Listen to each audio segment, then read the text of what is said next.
Kalau saudara tulis catatan khotbah, saya beri judul khotbah saya hari ini, menjadi penuh, menjadi sempurna, menjadi utuh, becoming complete. Coba lihat Efesus pasal yang keempat ayat 11 sampai 13. Dan ia di sini siapa? Ini pertanyaan boleh dijawab. Dan ialah, ia di sini siapa? Tuhan, Allah yang memberikan baik rasul-rasul maupun nabi-nabi, baik pemberita-pemberita Injil, maupun gembala-gembala dan pengajar-pengajar, untuk memperlengkapi orang-orang kudus bagi pekerjaan pelayanan, bagi pembangunan tubuh Kristus. Sampai kita semua telah mencapai kesatuan iman dan pengetahuan yang benar tentang siapa? Anak Allah, kedewasaan penuh dan tingkat pertumbuhan yang sesuai dengan kepenuhan Kristus. Saudara kalau baca ayat 11 sampai ayat 13, apakah saudara bisa melihat seperti sebuah anak tangga turunan? Seperti ada sebuah tongkat estafet, seperti ada sebuah proses sebab dan akibat. Apakah saudara bisa melihat kepala dan ekornya? Bisa melihatnya? Shalom, ini saya tanya, sembuh Pak, sekarepmu Pak.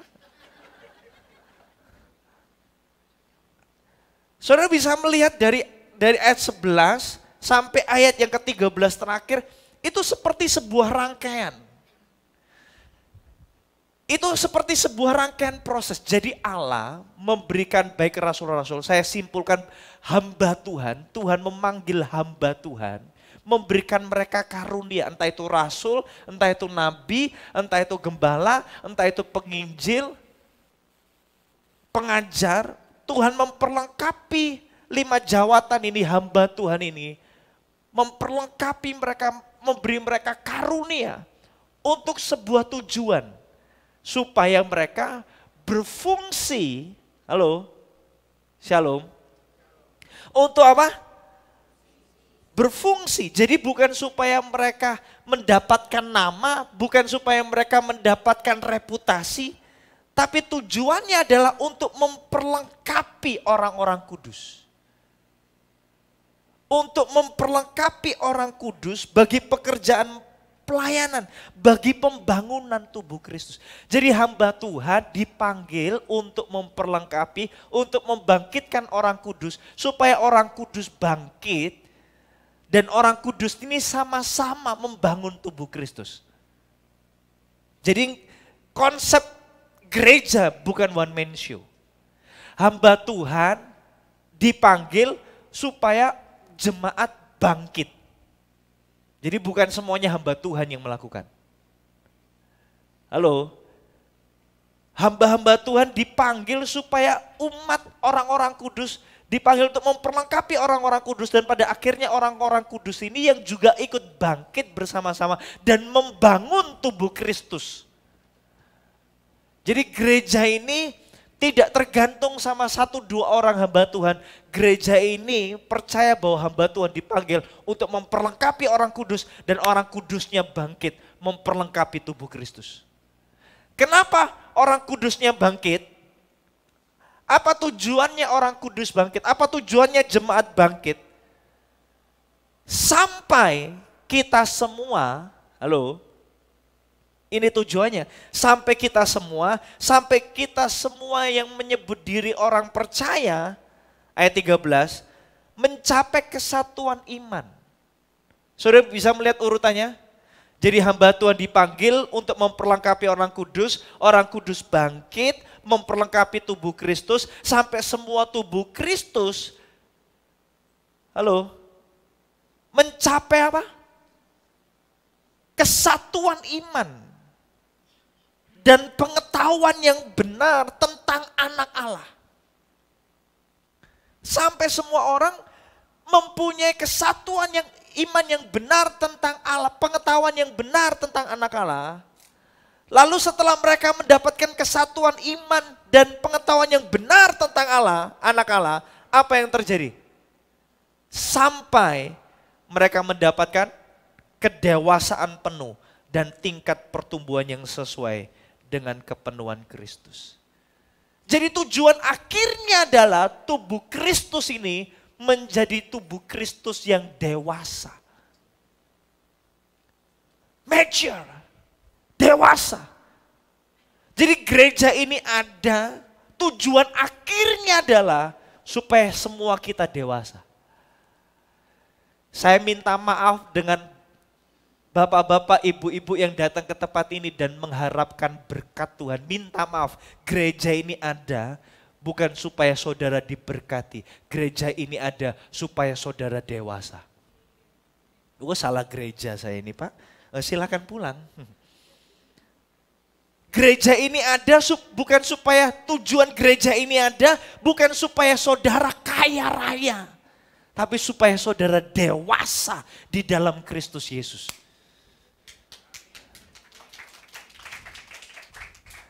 Kelihatannya minggu depan kita sepi nih. Karena itulah panggilan gereja. Jadi gereja tidak dipanggil supaya dijampi-jampi orang sembuh. Kesembuhan, berkat, semuanya itu bagian kita. Tapi itu bukan tujuan akhir. Tujuan akhir, tujuan utama gereja ini adalah supaya semua kita, saudara dan saya, mencapai pengetahuan yang benar, iman yang benar tentang Kristus Yesus. Sehingga kita bertumbuh penuh, dewasa di dalam Kristus Yesus.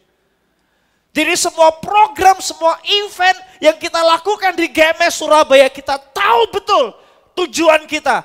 Supaya membuat jemaat mendapatkan pengetahuan iman yang benar tentang Kristus. Dan pada akhirnya mereka dewasa dalam Kristus.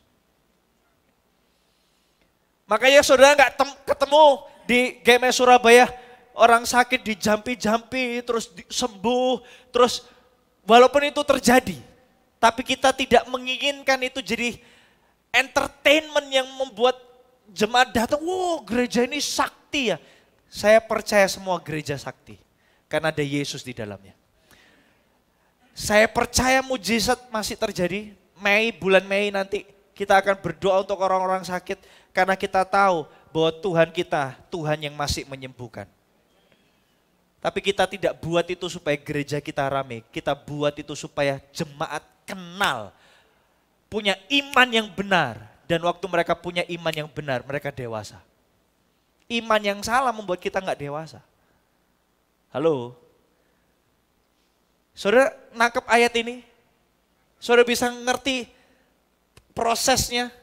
Tujuan akhirnya ternyata keberadaan saya, keberadaan saudara di gereja ini tujuannya cuma satu. Membuat kita dewasa. Di dalam Kristus Yesus. Amin. Nah dewasa di ayat itu dalam bahasa aslinya adalah telios. Dewasa di situ artinya telios. Artinya apa? Komplit, lengkap, penuh, sempurna. Makanya kalau saudara baca ketika Tuhan Yesus ketemu sama orang muda yang kaya raya. Masih ingat ceritanya? Nanti cari di Alkitab.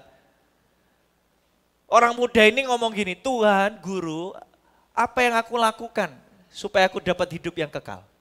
Kamu harus lakukan hukum Taurat, semuanya itu kamu harus lakukan. Oh sudah, aku sudah lakukan semua sejak masa mudaku. Tuhan Yesus tidak menyangkal itu. Tapi Tuhan Yesus ngomong gini, tetapi oke, aku setuju kamu sudah melakukan itu. Tapi kalau kamu mau sempurna. Halo? Betul? Kata sempurna itu di ayat itu, waktu Tuhan Yesus ngomong itu adalah telios. Kalau kamu mau komplit, kalau kamu mau utuh, kalau kamu mau prosesmu perfect, selesai, komplit, jual hartamu, ikut aku. Jadi komplit itu adalah seperti sebuah rangkaian proses yang sudah selesai. Utuh. Kalau saudara gambar lingkaran, komplit itu artinya utuh, satu lingkaran penuh. Kalau masih proses, itu namanya belum komplit. Telios itu artinya sudah penuh prosesnya. Saya bisa dimengerti pagi-pagi siang ini belum makan. Telios artinya selesai, sempurna, utuh, dapat gambaran yang utuh. Melewati proses yang sempurna. Semua kita Waktu kita percaya sama Kristus, keselamatan kita gratis. Halo? Kita masuk surga, pasti. Detik pertama kita, dalam nama Tuhan Yesus aku menerimamu sebagai Tuhan dan Juru Selamat. Aku serahkan hidupku, aku percaya Engkau satu-satunya anak Allah yang hidup, yang sudah mati di atas kayu salib buat aku. Bum, masuk surga, pasti. Tapi, kalau kita masih diizinkan di muka bumi ini, itu artinya kita dipanggil untuk melewati proses. Katakan sama-sama dengan saya, proses. Proses supaya apa? Supaya kita komplit, supaya kita penuh dengan Kristus. Bukan lagi tentang diri kita. Kita dewasa, kita komplit. Kristus utuh di dalam kita. Anggaplah ini diri kita sendiri. Bisa lihat?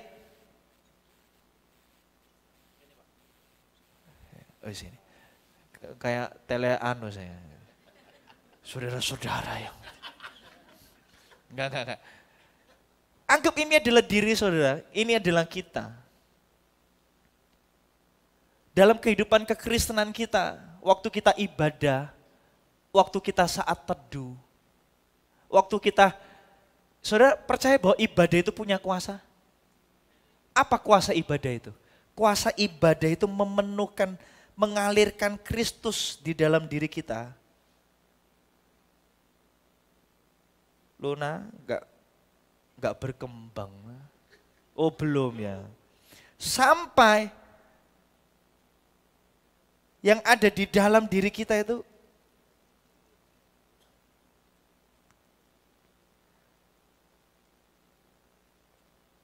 keluar, termanifestasi. Tidak lagi diam di dalam kita. Siapa yang tinggal? Kristus.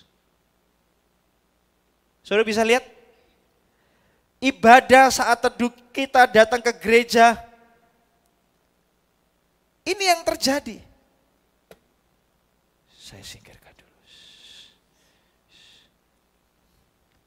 Saudara melihat ini penuh? Not yet. Datang ke ibadah minggu, dengar khotbah, dengar firman Tuhan, ngerema di hati. Kita izinkan Kristus bertambah di dalam kita. Halo? Prosesnya masih terjadi. Makanya ibadah itu punya kekuatan. Kekuatan ibadah itu bukan membuat saudara kaya. Kekuatan ibadah itu membuat Yesus tinggal di hati saudara. Dan kalau Yesus tinggal begitu limpahnya, manusia lama saudara yang akan termanifestasi keluar. Yang akan dikeluarkan, bukan termanifestasi keluar. Yang akan dikeluarkan supaya apa? Supaya Kristus yang ada di dalam diri kita. Makanya orang yang gak pernah saat teduh, gak pernah ibadah, datang ke gereja sih, tetapi memungkiri kekuatan ibadah itu. Kristus tidak pernah diizinkan masuk di dalam dirinya. Dia gak pernah menikmati proses yang terjadi. Dia gak akan pernah dewasa. Halo, shalom. Jadi ibadah kita tujuannya adalah supaya Kristus menguasai kita. Kita punya pengetahuan yang benar tentang Kristus. Dan pada akhirnya kita mau berkata, ya Tuhan. Aku mau berpikir seperti Kristus berpikir. Aku mau merasa seperti Kristus merasa. Aku mau bertindak seperti Kristus bertindak. Dalam proses yang seperti ini masih ada sisanya diri kita. Masih bisa marah enggak? Masih. Kenapa? Karena memang prosesnya belum selesai. Tapi minimal ada Kristus di dalam kita. Kapan semuanya akan penuh? Namanya dewasa itu kapan? Ketika kita terus berproses. Kita terus mengizinkan untuk Kristus yang tinggal di dalam kita. Terus sampai kepenuhan yang sejati itu ada di dalam diri kita.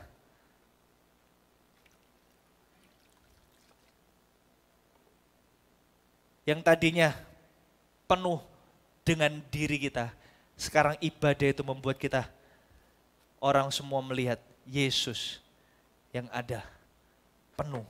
Habis nih airnya. Nah. Anggaplah ini selesai lah ya. Ini namanya murah ya gini nih.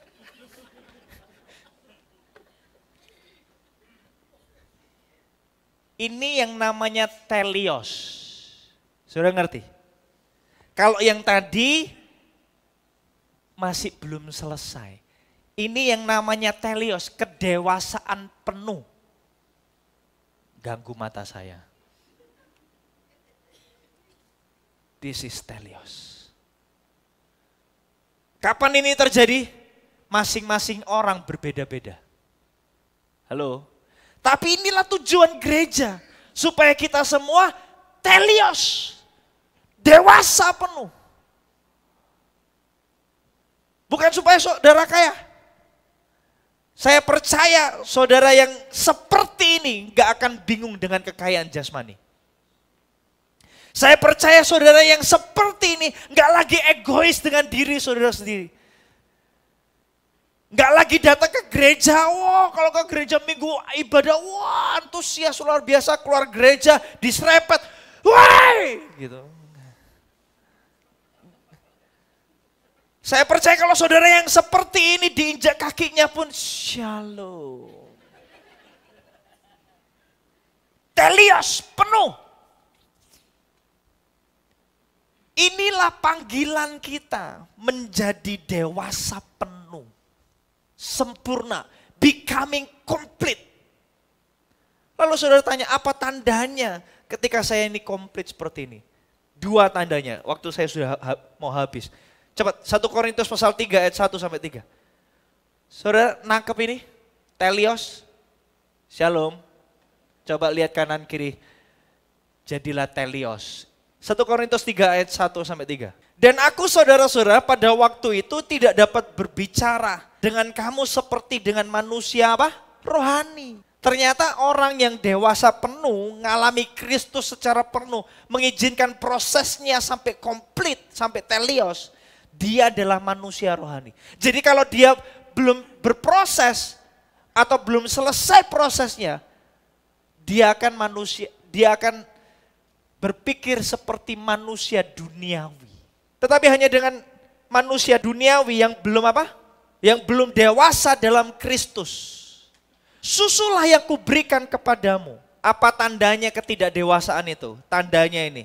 Dan bukanlah makanan keras sebab kamu belum dapat menerimanya. Dan sekarang pun kamu belum dapat menerimanya. Karena kamu masih apa? Manusia duniawi. Sebab jika di antara kamu, perhatikan ini, ada apa? Iri hati dan perselisihan. Bukankah hal itu menunjukkan bahwa kamu masih manusia duniawi dan bahwa kamu masih hidup secara manusiawi. Belum dewasa adalah manusia duniawi. Paulus berkata, kalau kamu masih ada iri hati, kalau kamu masih ada perselisihan, itu bukti kamu adalah manusia duniawi dan itu adalah tanda bahwa kamu belum dewasa, belum komplit, belum telios. Prosesnya belum selesai atau bahkan belum pernah dimulai. Telios, belum telios, masih kanak-kanak, Yesus belum pernah tinggal di hati. Datang ke gereja sih datang. Tapi Kristus belum pernah memenuhi hatinya. Belum pernah bergumul, belum pernah memproses kekristenan, belum pernah memproses hubungan dengan Kristus Yesus dengan cara yang benar. Ibadah sih masih ibadah, tetapi memungkiri kekuatan ibadah itu. Tidak pernah mengizinkan Kristus memproses hidupnya. Datang ke gereja, tapi Kristus cuma menetesi yang bagian luarnya saya. Halo? Tapi Kristus masih diizinkan memberi kesegaran yang di luar saya. Tidak pernah diizinkan untuk penuh yang di dalam. Mengubah yang di dalam. Memperbaharui yang di dalam. Urusannya cuma yang ada di luar. Padahal Kristus ingin memenuhi yang di dalam kita. Memporak-porandakan. Membuang dengan alami yang di dalam kita.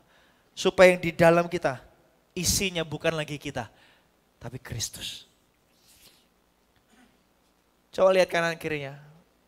Izinkan Kristus mulai proses. Lalu apa tanda kedewasaan? Tanda kedewasaan itu. Kita nggak lagi iri sama orang lain. Wah ini berat nih. Tanda dewasa itu adalah senang ketika melihat orang lain senang. Iri itu apa? Sedih ketika lihat orang lain senang. Ketika lihat orang lain dapat jackpot, pasti nyogok. Ketika lihat orang lain dapat pacar, kita lihat diri kita sendiri, kok aku belum punya ya? Iri. Ketika lihat orang lain dapat promosi, apa yang terjadi? Iri. No. Orang yang telios, orang yang ngalami Kristus dengan penuh, berpikir seperti Kristus, gak mungkin iri sama orang lain. Kenapa? Karena yang memenuhi dia Yesus bukan lagi dirinya sendiri. Dirinya gak penting, hilang sudah. Shalom. Siapa yang masih iri? Angkat jempol kakinya. Ayo evaluasi diri yuk. Kalau kita masih bisa iri hati sama orang lain. Sama siapapun loh ya. Sama siapapun. Masih jealous. Masih suka marah, masih bisa sedih ketika lihat orang lain senang. Salah. Kita harus sedih lihat orang lain sedih, senang lihat orang lain senang. Jangan dibalik. Amin. Gosiper itu lahir dari hati yang iri. Halo, shalom, the true gossiper. The true gossiper itu lahir dari hati yang iri. Tahu nggak Jeng, si Cik Tuti itu, nggak ada ya nama Cik Tuti di sini ya, nggak ada ya. Suaminya itu loh ya, kerjanya itu banting tulang tapi dia itu sukanya pedicure, manicure, cukur.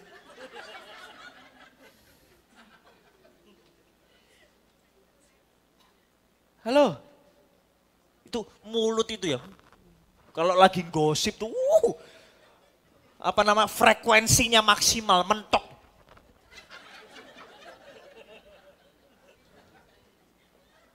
Kalau nyembah Tuhan, kalau lagi gosip dari sikap hati yang iri tuh, sampai matanya semua ekspresinya itu loh, dituntaskan tuh. Coba lihat kanan kiri, lagi ngomongin kamu, dengerin ini. Tanda kedewasaan itu adalah ketika kita melihat orang lain diberkati dan kita belum diberkati, kita bersuka cita untuk orang yang diberkati. Tanda orang yang dewasa adalah ketika kita lagi menghadapi pergumulan, lagi punya kebutuhan ini. Orang lain liburan, cerita tentang liburannya luar biasa, kita berkata, oh iya, wah thank you Tuhan. Dengan hati tulus bukan ngenes. Kadang-kadang kan kita gitu, oh iya, bencek no wong iki ae.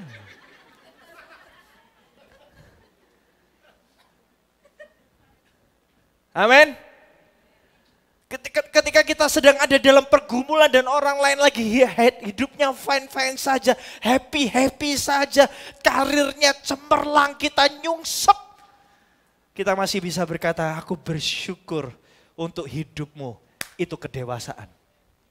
Itu telios. Dan percaya saya, kalau saudara ada di level itu, saudara gak kehilangan apapun, Tuhan siap memberkati hidupmu. Wah, kalau gini aminnya keras loh. Saya ulang, yang awal dulu nikmati, yang awal dulu. Kalau saudara terpuruk dan lihat orang lain diberkati, bahagialah untuk orang itu.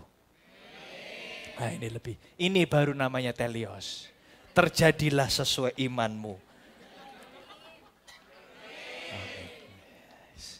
Siap menderita? Aminnya agak terpaksa ya.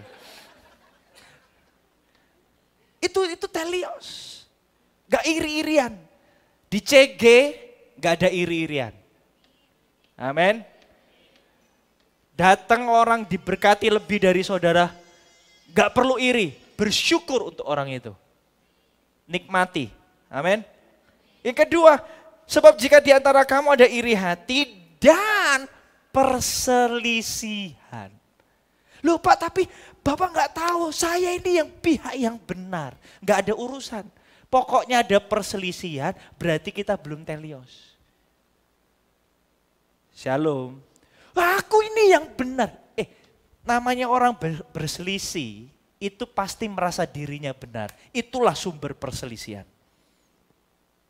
Suami istri bertengkar, datang ke konselor, selalu menyampaikan bagaimana caranya supaya konselor itu setuju dan membela satu sisi.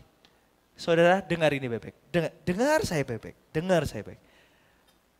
Merasa diri benar, itu lain dengan saudara itu memang benar. Banyak orang cuma merasa. Halo, sunyi senyap sekali ini. Orang kaya dengan orang yang merasa kaya itu beda.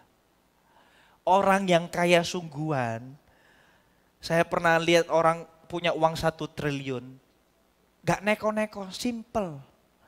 Dihina-hina simple dia. Oh memang punya uang. Tapi kalau orang yang merasa cuma kaya, dihina miskin, ngamuk dia. Saudara kalau memang saudara benar, saudara gak perlu membela diri. Kebenaran itu yang akan membela dirinya sendiri. Shalom. Ini atmosfernya semakin turun ini. Perselisihan itu terjadi ketika masing-masing dari kita merasa diri kita yang paling benar dan menyalahkan orang lain. Ada uang 100.000 enggak? Saya minta, enggak pinjam loh, minta. Ya, mumpung hamba Tuhan.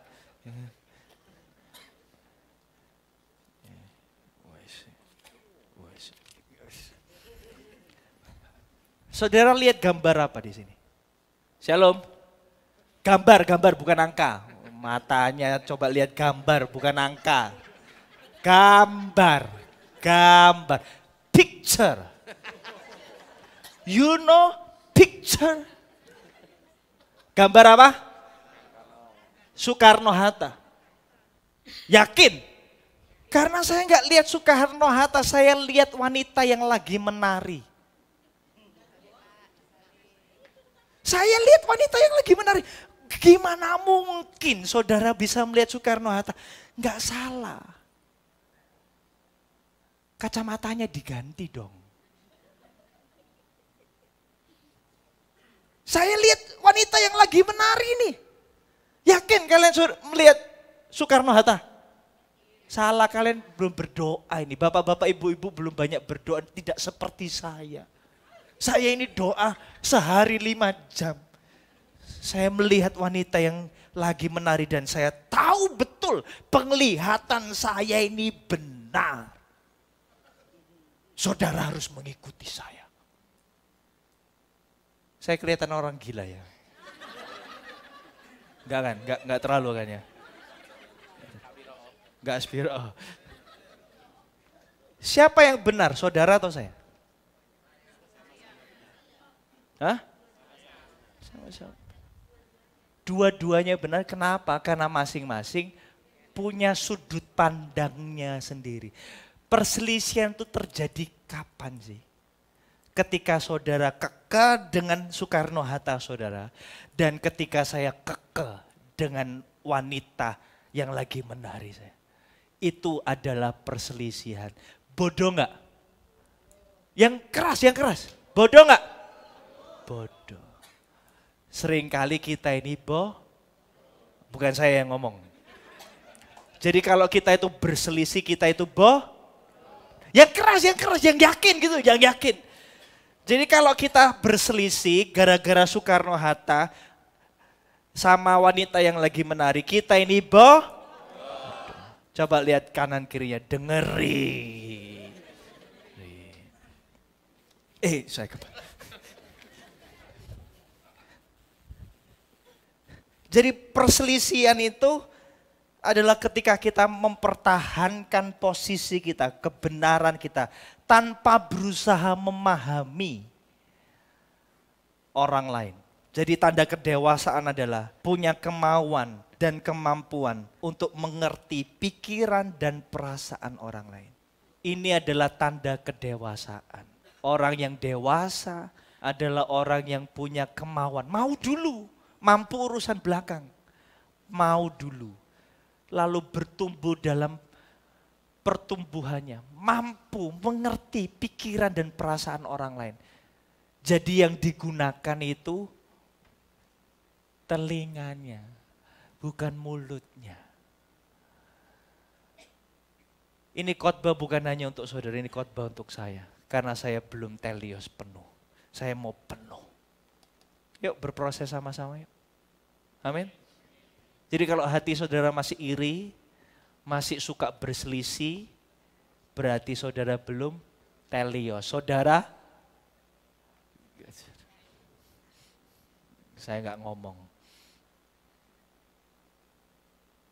Jadilah telios, rupa Kristus nyata dalam hidup saudara. Amin. Mau? Saudara diberkati hari ini?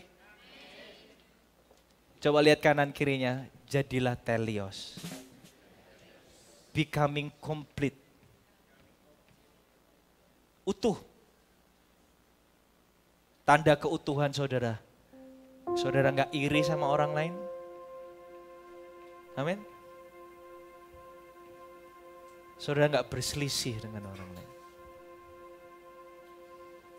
Kalau saudara baca di 1 Korintus pasal 3 ayat 1 sampai 3 tadi. Paulus sudah mencapai kedewasaannya yang penuh. Karena Korintus waktu itu terbelah. Ada yang golongan Apolos. Ada yang golongannya Paulus.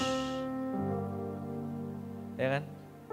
Harusnya Paulus ngomong sama orang Korintus kalau dia belum telios. Dia ngomong gini, engkau yang golongan Apolos bertobat, ikut saya. Karena aku ikut Kristus. Enggak. Paulus tahu betul bahwa dia cuma hamba Tuhan yang memperlengkapi. Dia ngomong gini, siapa sih Apolos? Siapa sih Paulus itu? Gak penting kami ini. Karena kami ini kawan sekerja yang sama-sama kerja di ladangnya Tuhan. Aku menanam, Apolos yang menyiram, tapi Tuhan yang memberi pertumbuhan. Itu artinya Tuhan yang penting. Saudara kalau datang ke gereja Mawar Sharon Surabaya, jangan ngomong, saudara boleh bangga gak dengan gereja Mawar Sharon Surabaya? Boleh. Saudara boleh ngefan gak dengan hamba Tuhannya? Boleh.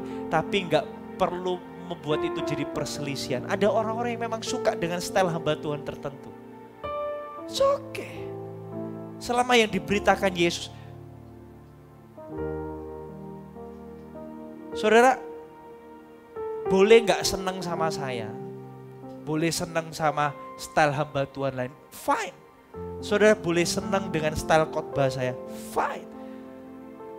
Tapi yang paling penting bukan saya atau hamba Tuhan yang lain itu. Tapi Kristus. Amin. Apolos, Paulus bukan yang utama. Kristus yang utama. Semua kami ini cuma hamba. Hamba. Amin. Amin. Jangan jadi ekstrim.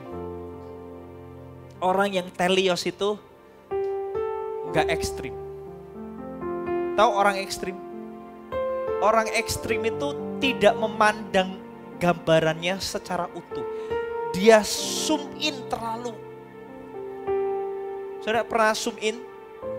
Terlalu detail. Itu namanya ekstrim.